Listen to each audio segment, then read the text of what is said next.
আসসালামু আলাইকুম এভরিওয়ান, সবাই কেমন আছেন? সানাস কিচেন অ্যান্ড ব্লগ চ্যানেলে নতুন একটা ভিডিও দেখার জন্য অনেকদিন পর সবাইকে আমন্ত্রণ জানাচ্ছি। আমি আয়েশা সিদ্দিকা। আশা করছি যে যেখান থেকে আমার আজকের ব্লগটি দেখছেন সবাই খুব ভালো আছেন, সুস্থ আছেন এবং নিরাপদে আছেন। আলহামদুলিল্লাহ, আল্লাহ তাআলার অশেষ রহমতে আমরা অনেক ভালো আছি। তবে হঠাৎ করে আজকে আমি একটু অসুস্থ হয়ে গেছি। সকাল থেকেই প্রচণ্ড জ্বর, তো ভেবেছিলাম ভিডিওটা আজকে দিব না। তবে যেহেতু গতকালকে আমি একটা কমিউনিটি পোস্টের মাধ্যমে জানিয়েছি যে আজকে ভিডিও নিয়ে আসব, এই কারণেই আসলে মূলত ব্লগটা শেয়ার করা। আমাদের বাড়িতে একটা বিষয় নিয়ে খুবই ঝামেলা চলছে, যার জন্য কারোর মন মানসিকতা ভালো ছিল না। এই কারণে আসলে দীর্ঘ সময় ভিডিও আপলোড করতে পারিনি। সবাই তো ঈদের ব্লগ অনেক আগে শেয়ার করে ফেলেছে, কিন্তু আমি মনে হয় পিছিয়ে গেছি, সবার লাস্টে দিচ্ছি। তো এটা ছিল ঈদের আগের দিন রাতের ব্লগ। ভিডিও শুরুতে যে দেখতে পারলেন শিমের বিচি রান্না করছি, আগের দিনের একটা ভিডিও ছিল ওটা। তো সেদিন আমি সিমের বিচি রান্না করেছিলাম আমার জীবনে প্রথমবার। আসলে বিভিন্ন জেলার বিভিন্ন বিখ্যাত খাবার থাকে, যেটা সেই জেলার মানুষরা খুবই পছন্দ করে খেতে। তো সিমের বিচিটাও হয়তো কোনো একটা জেলার পছন্দের খাবার। তো হঠাৎ করে আসলে একটা ভিডিও দেখে ইচ্ছা করলো যে সিমের বিচি রান্না করব। আমার হাজব্যান্ডকে বলেছিলাম, উনি নিয়ে এসেছিলেন, কিন্তু আসলে হয়তোবা সিমের বিচির টেস্টটা আমাদের টেস্টের সাথে যায়নি। আমার কাছে খুব একটা ভালো লাগেনি। এটা স্বাভাবিক, আসলে যে জেলায় যে খাবারটা প্রসিদ্ধ সেটা সেই জেলার মানুষরা খুব পছন্দ করে খায়। যেমন আমাদের জামালপুরেরও প্রসিদ্ধ খাবার আছে পিঠালি বা মিল্লি, যে যেটাই বলেন। তো এটা আমরা খুবই পছন্দ করে খাই। আমাদের জামালপুরের এই পিঠালি বা মিল্লি এটা অন্যান্য অনেক জেলার মানুষই পছন্দ করেন, তবে আমার হাজব্যান্ড এটা একদমই পছন্দ করেন না। আর আমার ছোট মামাও পছন্দ করেন না। তো এরকম অনেক মানুষ আছে যাদের টেস্টের সাথে যায় না। আর যে জেলার মানুষ সিমের বিচিটা খেতে পছন্দ করেন, প্লিজ আমাকে আবার বকাবকি করবেন না।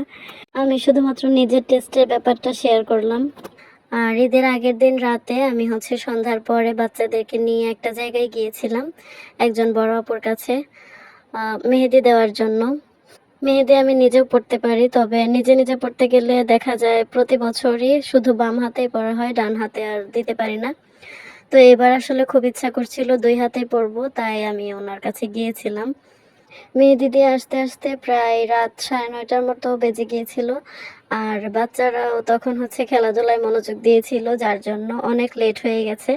ঈদের আগের দিন রাতে কিছু রান্না করে রেখেছিলাম। তো বাচ্চারা ঘুমাতে ঘুমাতে প্রায় 1টা-1:30টা বেজেছে। তারপরে আমি রান্না বান্না শুরু করেছি। আমি যখন বাচ্চারা খেলাধুলা করছিল তখন আমি আমার বাম হাতে মেহেদিটা দিয়ে ফেলি, যার জন্য আরও লেট হয়ে যায়। ভেবেছিলাম এবার ঈদের আগের দিন রাতে খুব তাড়াতাড়ি রান্নাবান্না শেষ করে ঘুমাবো, কিন্তু সেটা আর হয়নি। এবারও সব কিছু একা হাতে করতে গিয়ে সারা রাত লেগে গিয়েছিল। আর এবারের রাত জাগাটা আমি খুব বাজেভাবে ফেস করেছি, কারণ ঈদের দিন সারা দিন আমার ঘুম ঘুম ভাব ছিল আর মাথা ব্যথা করছিল। তো ঘুমিয়েছি আমি। জীবনে কখনোই ঈদের দিন যত ঘুম আসুক কিন্তু ঘুমাই না, তবে এবছর ঘুমিয়েই কেটেছে। আর এদিকে আমি রাতের বেলা গরুর মাংস রান্না করে রেখেছি, আর নবাবী সেমাই, আর লম্বা সেমাইটা, মানে দুধ সেমাই যেটা আর কি। আর ঈদের দিনে রান্না করেছিলাম নুডলস, তারপর চিপস ভেজেছি, আর চিকেন রেজালা, চিকেন রোস্ট, আর পোলাও। তো এগুলো রান্না করতে যা যা লাগবে সব কিছু আমি রাতেই রেডি করে রেখেছিলাম, যার জন্য লেট হয়ে গিয়েছিল। পরের দিন শুধু রান্নাটা করেছি যেন বাচ্চাদেরকে সময় দিতে পারি। আসলে সারা বছর তো রান্না বান্নাতেই সময়টা বেশি যায় প্রতিদিন। তো ভেবেছিলাম যে ঈদের দিন পুরোটা সময় বাচ্চাদেরকে দিব, যার জন্য আগের দিন রাতে সবকিছু রেডি করে রাখা।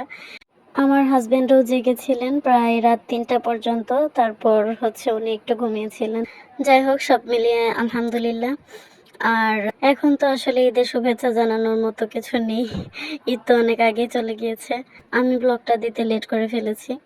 তো যাই হোক, আজকের ভিডিওটা আপনাদের কাছে কেমন লাগলো অবশ্যই কমেন্টের মাধ্যমে জানাবেন। আর যদি ভালো লাগে তাহলে প্লিজ একটা লাইক দিয়ে দেবেন। আর আমাকে সাপোর্ট করার জন্য আমার চ্যানেলটাকে সাবস্ক্রাইব করে রাখতে পারেন। ঈদের দিনের ব্লগ দেখার আমন্ত্রণ জানিয়ে আজকের ব্লগটা আমি এখানেই শেষ করছি। সবাই ভালো থাকবেন, সেই পর্যন্ত সুস্থ থাকবেন এবং আমাদের জন্য দোয়া করবেন। আল্লাহ হাফেজ। আসসালামু আলাইকুম রহমতুল্লাহি ওয়া বারাকাতুহু।